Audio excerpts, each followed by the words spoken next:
El creciente problema de la resistencia de los antibióticos. Este es un fenómeno creciente caracterizado por una contrariedad parcial o total de los microorganismos al efecto del antibiótico. Se genera principalmente por el uso indiscriminado e irracional de estos y no solo por la presión evolutiva que se ejerce en el uso terapéutico. Se ha encontrado que la prevalencia de organismos patógenos humanos resistentes a los antibióticos es cada vez mayor, pero el descubrimiento y desarrollo de nuevos antibióticos que controlen estos es mucho más lento.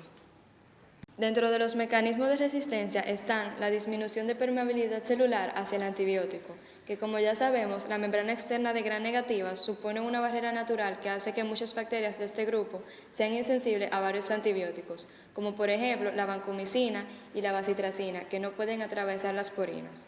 No todas las bacterias Gram negativas son igualmente impermeables a los mismos antibióticos. Entre las menos impermeables están la Haemophilus y la Neisseria, que dejan pasar a numerosos beta-lactámicos.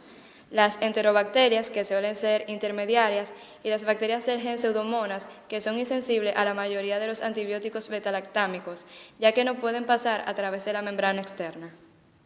Por otro lado están las beta-lactamasas, que son proteínas con actividad enzimáticas capaces de romper enlaces químicos de compuestos beta-lactámicos, entre los que se incluyen antibióticos similares a la penicilina o las ampicilinas.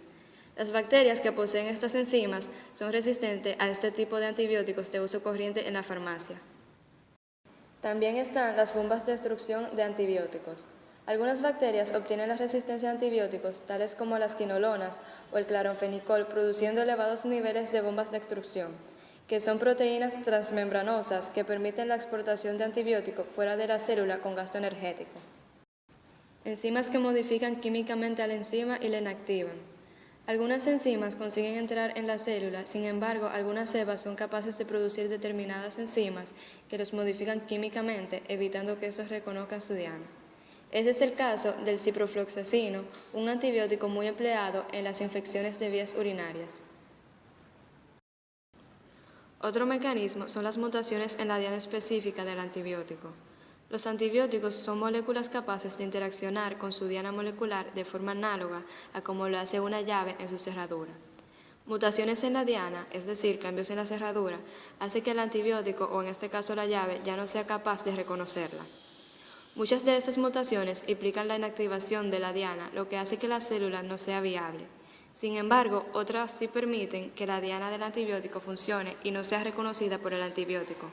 Por ejemplo, la diana de las quinolonas son las enzimas encargadas de mantener el correcto plegamiento del ADN.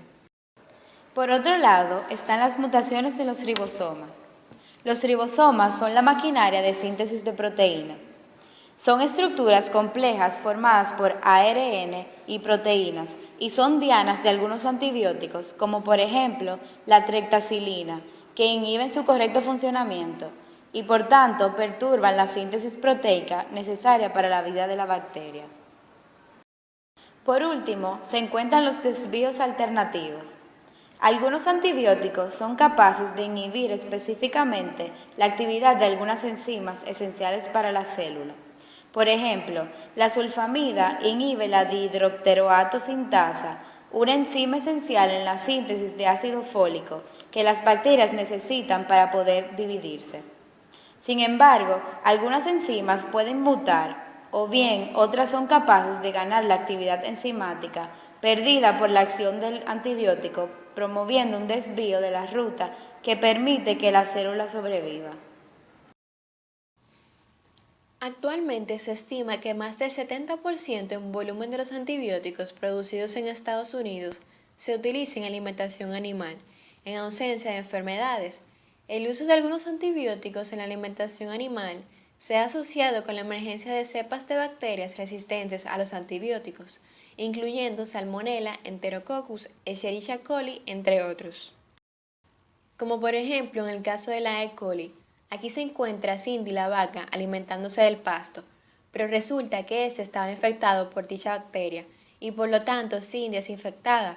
Luego a Cindy le inyectan antibióticos como la penicilina, pero E. coli se hace resistente, porque cuando las bacterias se exponen a un mismo antibiótico de forma repetitiva, estas tienen más probabilidad de desarrollar resistencia y cuando evolucionan en su ADN está inscrita la traducción de proteínas para los diferentes mecanismos como la inactivación enzimática, que previene la elongación de la cadena de péptidos o lactamasas, que interfiere en las últimas fases de la síntesis del peptidoglicano.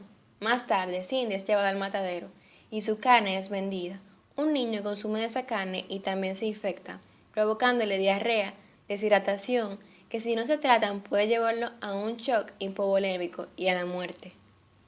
Al igual ocurre por el uso indiscriminado e innecesario de antibióticos, que es otra de las causas por la cual las bacterias pueden desarrollar mecanismos de resistencia contra estos. Observemos a Mandy, que está contagiada por el virus de la gripe. Su madre decide tratarla con antibióticos por su propia decisión, pero los antibióticos actúan contra las bacterias y no contra los virus, por lo que Mandy seguirá enferma, debido a que en el organismo hay gérmenes que pueden morirse al tomar antibióticos. En cambio, si no mueren cuando se toma de nuevo antibióticos, estos ya no causan efecto, porque hay más resistencia por parte de ellos. Un estudio realizado en Inglaterra comprobó que los antibióticos de la Edad Media son más eficaces que los antibióticos convencionales hoy en día. Esto se llevó a cabo con la interpretación de la receta de un antiguo libro británico, la cual se basaba en ingredientes como ajo, cebolla, parte del estómago de la vaca y vino de un viñedo en específico de aquellos tiempos. Todas las porciones debían de tener una cantidad equitativa. Dicha mezcla tenía que permanecer durante 9 días, para luego ser colada por una tela y así obtener la parte filtrada que ellos necesitaban. Por otro lado, los científicos dejaron crecer la bacteria Staphylococcus de la misma manera que es representada en el tejido humano. Luego agregaron el remedio, el cual era una reconstrucción de la receta original. Originalmente hubo una población de 1.000 millones de células y al cabo de 24 horas solo quedaron algunas 1.000 de ellas con vida, es decir, redujo la cantidad y determinaron que el remedio es más potente como la misma bacteria también lo es.